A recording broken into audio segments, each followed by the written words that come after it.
Hello, welcome back to 6 Degrees of Associations. It's your podcast producer. Today, I have a very special guest. He is the normal host of this show, 6 Degrees of Associations, Lucas McCann.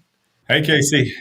So Lucas is the president and CEO of Core Adventures. And of course, as you know, 6 Degrees of Associations is a production of Core Adventures. And Lucas, as the host of this podcast and as someone who's inside the business and the day-to-day operations of the Core Adventures companies, Big Red M and Core Affinity, I know that you ask the question a lot to people that you meet, especially on this podcast, what their association story is. It's a great icebreaker, no matter what your relationship is with the other individual, to kind of figure out how they got into the game, because there is a lot of similarities in the response to that question. So tell me about what are some of the trends that you have been hearing when you ask the question, what is your association story? How did the association world find you?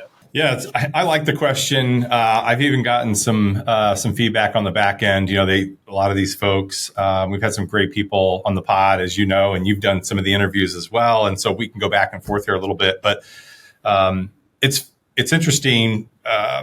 We say on the podcast, even when we speak with people, you either sort of fall into this by accident or this is in your blood and your family, right? So you're either an association person by birth because you had family and executives and you know all about it, or again, you just stumble into it. And either way, we find that folks just have this driving passion to do missions. So we've talked to people who were in corporate and they just said, I got burned out and this just wasn't for me. It was all about the almighty dollar and everybody, this just walked away. And so there's just this common thread of mission and passion all throughout. And you've probably heard some of this as well.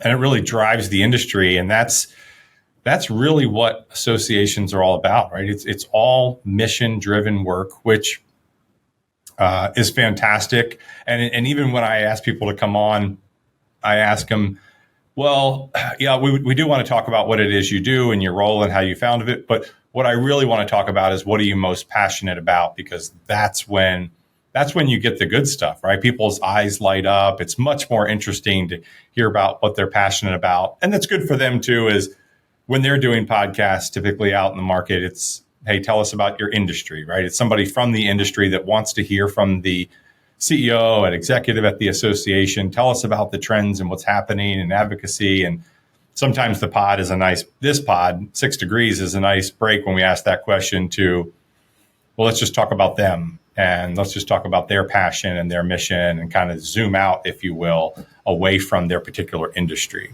Yeah, I'm hearing the same thing. It's a lot about, I dipped my toe in the water in the for-profit sector and found out quickly that wasn't for me. You hear a lot about it's the mission that keeps me with this association or in the association world. And it's also the volunteer aspect of the organization. If you work with people that are literally volunteering for the cause that your association represents, that kind of gives you a little extra energy. It gives you an extra boost. And so, that's the trends that I'm seeing too. And we're all, no matter if you're for-profit, association work, nonprofit, it's always how do you keep the best employees with your organization? Everyone has to deal with that.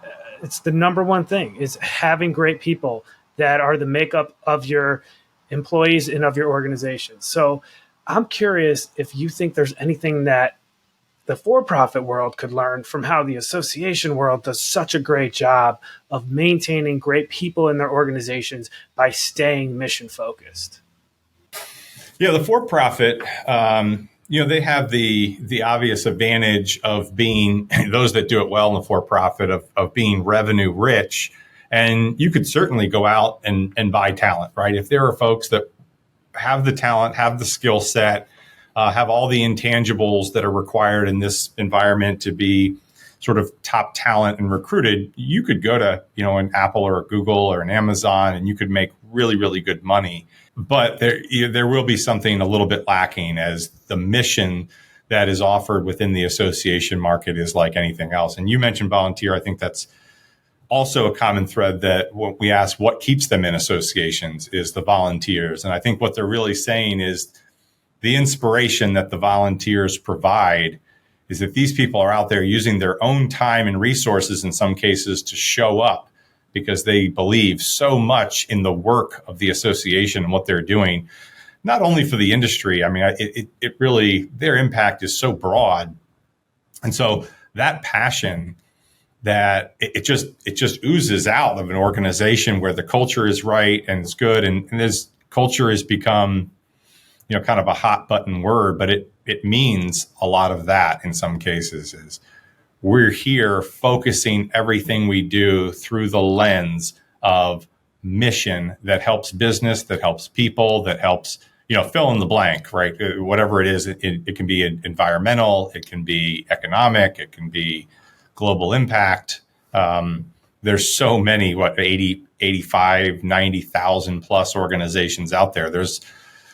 If you have a passion for something, there's a place that you can find a small business, and I call them small businesses even on the pod, because as government defined less than 500 employees, the vast majority of associations are, but they're just doing incredible work. And it's hard to not be attracted by that once you get in. And you don't find many folks who find their way into associations and find their way out that don't find their way in. In fact, we're hiring, interviewing for folks all the time, just as our organizations grow.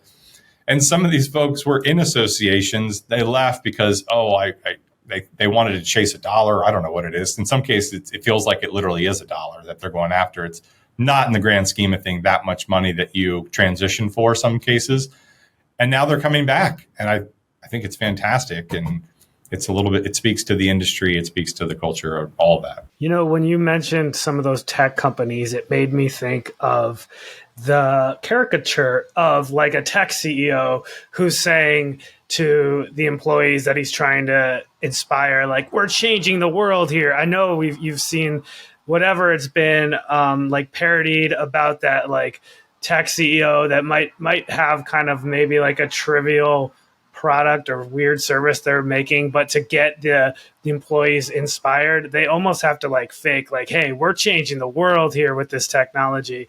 So I just think that's what I thought of when you started mentioning the tech companies. And I just think it's so cool that associations literally have that mission built in. There's no need to fake it or oversell it or anything like that. It's there. So that just puts associations at such an advantage. There are things that those big companies are doing to change the world. I don't want to discredit, those organizations, because a lot of them do focus their energy and resources in the right direction. It's just in some cases much more difficult to feel how you as an individual contributor in a 10,000 person organization are directly tied in. Whereas if you're in even a mid-sized association that has 25 employees, you're wearing 6 different hats. I mean, you're so close to the mission, you can smell and taste it, right? I mean, you're directly in the front lines, but also in the back office and, also putting together all pieces of operations. It's unique in the sense that you can touch all of those aspects so closely and have such an impact that a lot of folks can see and feel.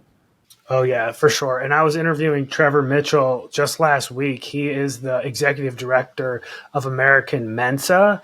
And he was saying that same kind of thing about how leadership in associations has to do a great job of kind of communicating why or how what your day-to-day job in the association is as an employee relates back to the mission. Even if it's something like just being on the phones, taking a member's credit card over the phone as they renew for the next year, like that is so critical to the mission. And a lot of it is on the leader to help, the employees see that connection too. I think I was getting when feedback from Trevor when I asked him kind of a similar question.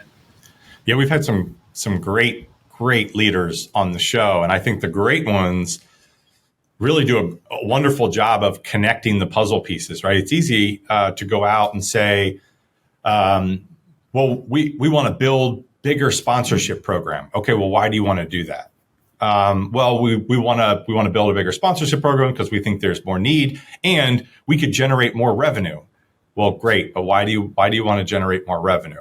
Well, we have a couple of programs that have been put on the back burner, and by the way, every association I've learned has programs on the back burner, and some of them are just brilliant and could have such a big impact. It's just figuring out the puzzle of, okay, I want to build a bigger sponsorship program again so I can get more revenue so that I can build a community platform for the association. Because I think by bringing them together, it'll foster better ideas and it will advance this community of members and our industry.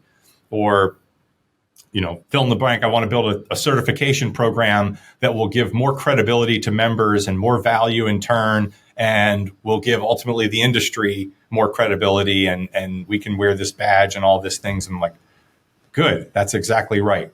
But you have to say all that, because if you don't explain why and why and why, and you never get back to the mission, then it can fall a little flat. And the really, really good leaders out there in our industry do a great job of saying, I want to do this so that we can do this, right? And you're just kind of backing through the lens of the mission. The aperture of that can build out to a lot of different things that drive back to revenue that can be perceived as contrary to a nonprofit or an association, but it's actually, when done in turn in good faith and for good programs, that's what can snowball into having the greatest impact. The newer generations that are entering the workforce, it seems to be doing good. It seems to be important to people in the younger generations. I'm sure it's important to all generations, but it just seems a little more salient in the younger generations that doing good is a part of their job description in essence.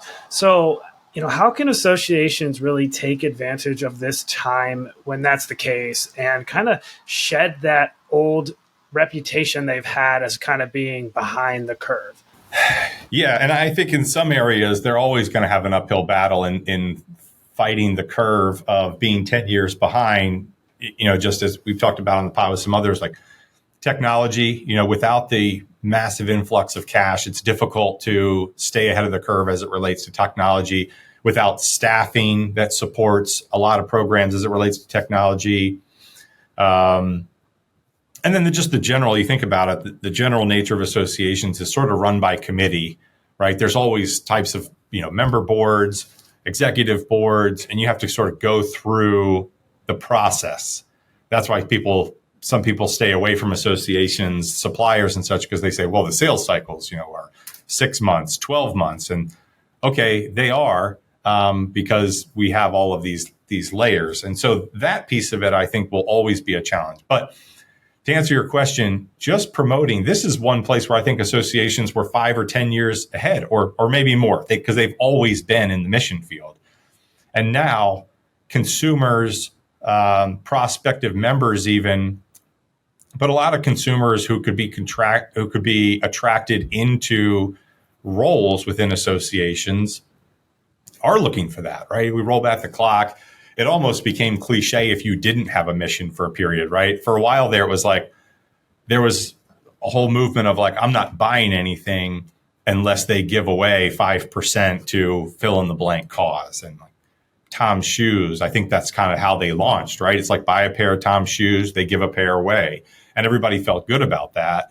And so it became a business model or a practice or a marketing strategy of, hey, we're just going to promote ourselves as the company who gives away XYZ. So you can feel good as a consumer about doing this. And generation, we don't have to label them, but generations, that became more and more important. And so what associations can do is simply promote themselves as, we're the OGs of mission, right? I mean, we've been doing this forever. Like, this isn't new to us. Like, if you're interested in doing really positive, passionate, mission-driven work, we're here. We know how to do this. This is what we do all day, every day.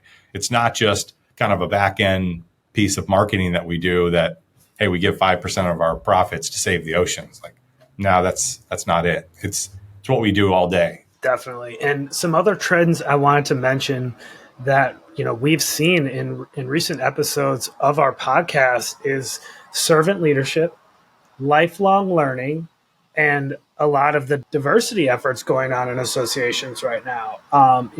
We've both are in agreement here. There's a lot of work to be done in that department, but it seems to be moving in the right direction, especially when you hear about the leadership journey of a guest like Sarah Hussey, who we had on recently. She's the young CEO of the Allegheny County Medical Society. So just some other recent trends like that I wanted to get your comments on. Tell me about what you're thinking there. Yeah, if you didn't see Sarah's episode, you should go listen to it. She's got a great story. Even just her growth path story was fascinating, and we've heard a lot of great stories. I think Sarah shares the lifelong learner passion. I would say that's another common theme that we've seen at the top of these organizations who are doing well is these leaders. And again, I can't emphasize enough how many great leaders we've had on this show already. These leaders understand that not only can they see the future, but they understand that what it's going to take to get there, including time. But they understand in the recognition that, hey, as a leader, if I'm going to be part of something that's going to grow and be better, I need to be better, right? I mean, we always say in our organizations a couple of things, but one is you're perfectly designed to get the results that you're getting.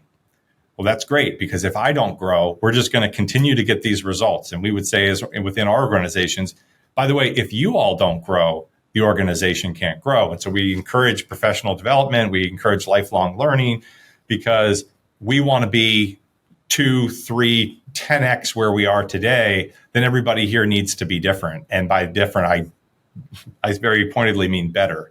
And the only way to do that is to continue to invest in yourself, in your own professional development, personal development.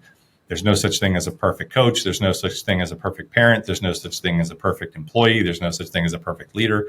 We all have to continue to strive to get better, though, so that we can do that. And Sarah's a great example of, like, she is just continuing to develop and develop as the other leaders are. And it doesn't stop. Like, you don't get to this point where you go, okay, I've made it. I'm the best leader there is, or that I can be. Like, it's just not possible. And I think that's another common thread. These people continue to invest in themselves, their own leadership, and others, right? Don't be afraid to ask others about what it takes. Like, you can't always do it by yourself. And another trend I picked up on a lot, and it's healthy to see given the nature of what associations are typically all about, is people have mentioned, when I ask, especially to executive directors and CEO level folk, I say, what would you tell a young association professional? Like, what advice would you give them to kind of get to the point that you got to? And I asked this question at ASAE in Atlanta on site with some executive directors and some very senior level association people. And a lot of the feedback that I got was, if you work for an association, you have to get involved in your own professional association to understand that membership experience and what you need and what you don't like and what and not only do you learn the practical stuff like that, but you're also obviously making connections and hitting on the networking side. So it's like doubly important for people working in associations to be involved in their professional societies and their associations. And that networking, as you said, just kind of continues to lean into the point of, like, you just have to get out of your own way. Like, you cannot be so arrogant to think that you have all the answers, right? The associations are led by committee for a reason, because you need all of those different perspectives if we want to continue to have diverse organizations. So not just diversity in leadership, which you have to have, diversity in membership, right? Those that have a very too focused of a membership base is a liability. And so you have to continue to diversify all of that, get out of your own way, and ask others. I mean, even myself, like, I have a couple of people in my network on speed dial, if you will. And sometimes, we come in and we need a new idea. And I have a couple of people I know, I can just, I have them on a group. I can text them and say, hey, I was thinking about this, like, we need a new idea. And these people are just so gifted, as an example, in the areas of innovative thinking. And by the way, they also have wisdom. And I'll hold that thought, but, like, these people could just go boom, boom, boom, boom, boom. Lucas, here's 30 ideas in 2 minutes. Like, it's incredible. And they're different, right? And so it's not just the diversity of reaching out to people, get out of my own way. Like I can come up with a good idea, like anybody else. But if you start to multiply that, you can get more ideas, and then sort of taking the pulse of the room. And oh, by the way, also check in with the people who aren't saying anything that are in the room, because sometimes those folks have brilliant ideas. And we've talked about that on a couple of podcasts too, just the idea of how do you engage? And it, by the way, it translates the same strategies that you implement within your own staff and your executive committees can be implemented on the member level. It's a little bit more difficult just based on the scale, but sometimes the person in the back who's not saying anything is sitting on the biggest pot of gold, and you just have to engage them. Like hey, does anybody have any questions? Like, no, that's not going to work. Hey, I have a question. I'd really like feedback from everybody. See the difference there? It's like, okay, now I've teed it up. Susie, Harry in the back, you're going to have to say something, and that's the opportunity of like, okay, I've engaged this person. But that sort of polling the audience piece, I think, is really important too. That's really interesting that you make that point, because I know, again, I'll go back to the interview I just did with Trevor Mitchell with American Mensa. He was saying that something that all associations need to be kind of on guard about is when you're listening to your membership base or your constituents, just know that the 80-20 rule is kind of in effect here, because 20% of your membership is probably going to be the loudest, most vocal people.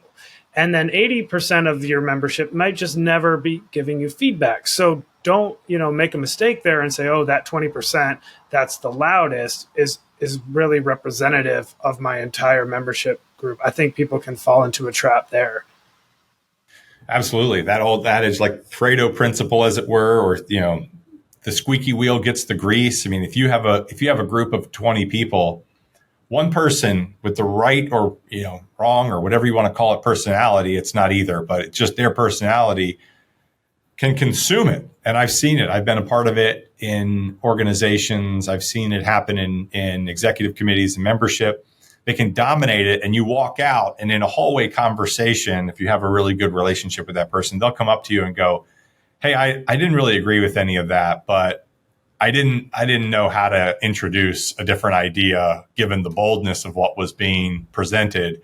And so again, in a membership committee, even with your board or your staff, it's just really important to understand, like, why onboard all that diversity and then not utilize it. I mean, part of having the diversity of all things is getting the input and perspective to get the best understanding of how to move forward. The best collective effort is the best answer, not just the squeaky wheel that may derail an unknown portion of the audience that you're trying to serve. So, I mean, again, I think that just speaks to, we did a lot of shows on, DEI, and that principle, while we've seen a lot of advancement within our industry, work to be done, that's a big part, I think, of snowballing the advancement of associations in general, right? I mean, you think about it, you want to be an attractive industry that talks about mission. You need to be taking input from all parties in all places at all times. And that's a great initiative, not just for the industry, but the underlying membership. Anything else? Any other final thoughts on these trends that we've been recognizing with the now 75 or so episodes of the 6 Degrees of Associations podcast that's been out there? What else did you think members or listeners of this show should be paying attention to? Outside of the trend of you, Casey, just being an awesome producer and putting together a great show and stepping in and doing some awesome interviews as well, the notion of AI, marketing, and technology, it just seems to be moving so quickly. Like, if you stop and you look at some of the episodes where we spoke with people in marketing and technology, it's like a blur. And it's even hard sometimes to put a pin in something that's relevant in an episode that we may air a couple of weeks later. And not that it's, but it moves so quickly that it's important to keep your finger on the pulse. And whether it's our show, there's other shows that are dedicated to just simply technology and marketing trends. And I would encourage folks to go look at those podcasts as well. And we could even probably put a short collective together and tag it in our posts and things, which we should, because not only are they moving so quickly, they're moving so quickly for a reason, because of the advancement of AI and other things. But it's important to keep up in those areas because, unfortunately, we've moved away globally from this idea of, you used to be able to pick up the phone and people who are just listening and not watching can't see me, like put my cell phone up to my ear here as a representation. But how many people, the number of people who pick up calls that aren't in their contact list, it's almost zero. I mean, I still do it. I'm probably a rarity, and now I'm going to get calls because my number's everywhere, but that's okay. I'll do my best to answer them. But the number of people who do that is just getting so small. So the idea that engagement is going to be just infinitely closer to digital only is a little bit foreign to some people. It shouldn't be a surprise to anybody, but I feel like there are still some that aren't prepared. And it's, the omni-channel approach is definitely going to be there, but the advancements in digital engagement and in person. And by the way, folks, we are going back in person. It's happening. We're there. Casey and I have been there together in some cases, which has been a lot of fun. We want to continue to do that, in-person interviews. There's a still lingering tail of virtual events, and I think there's a time and place for those. But either being in person or being immersed in a digital experience and thinking that through holistically, as you mentioned, Casey, just that experience, even when somebody's getting their membership dues renewed through, their credit card over the phone or online or wherever you are, really be thinking about putting yourselves in the member's shoes and understanding the impact that you're having, what you're putting forward as your best foot forward, and all parts of that experience matter. Especially when we lose some of the physical touch, it's the physical touch and the calling, I would say, are much closer to what we would refer to as a 3D experience. And texts and emails and digital communities, they're just 2D experiences. They can't hold a candle to what it is to be in person. I would just never believe that. It's a feeling. It's something that just stays with it being in person. But we're relying more and more on those 2D forms of communication. And so really be using every possible avenue to make it the best it can be. I will definitely agree with all of that. I would say the final trend I'd make mention of as we wrap up here is that's consistently what I've been hearing from podcast guests in the association space as well, that the in-person events cannot be replaced. There's just something about being in person with someone. I don't know if it's the trust factor or whatever it is, but just being in person, those events, like we can make a lot of advances in the technology, and yes, saving yourself the travel is so important because of the opportunity cost of what else you could be doing with your time when you're traveling. But you can't get away from it. I've heard this trend come up a lot now. People are saying there's just no replacement for that in-person experience. Yeah, and more associations on that are getting on board with pulling, even as they move to remote or hybrid environments, but fully remote. I mean, I'm sure you've talked to some too. Fully remote are making an emphasis of like, hey, at least once a quarter, we got to pull everybody back in and get a little taste of that, refill the in-person batteries, and live off that for as long as possible. And then as often as we can, bring it back together. Even you and I, Casey, like I come up to Maryland. I cross the border. I go into Maryland sometimes, and go up there. We break some bread, check out your studio. You've come down to my office. We, set things up, go out to eat. We, go down to ASE. We're talking about doing some in-person testimonials, like all that stuff. I think from these podcast experiences matter. And by the way, I've also witnessed and heard a lot more associations getting on the road and going to visit members, which I just think is awesome. For the right members, it's worth its weight in gold to get in the car or get in a plane and go meet with those members. And I think it all boils down to what you just said, Casey, the trust factor. So that when you meet somebody in person, you understand when they send you a digital communication or engage with you in a 2D, non 3D environment, you just have exponentially better understanding of the intent and the message and what's trying to be accomplished.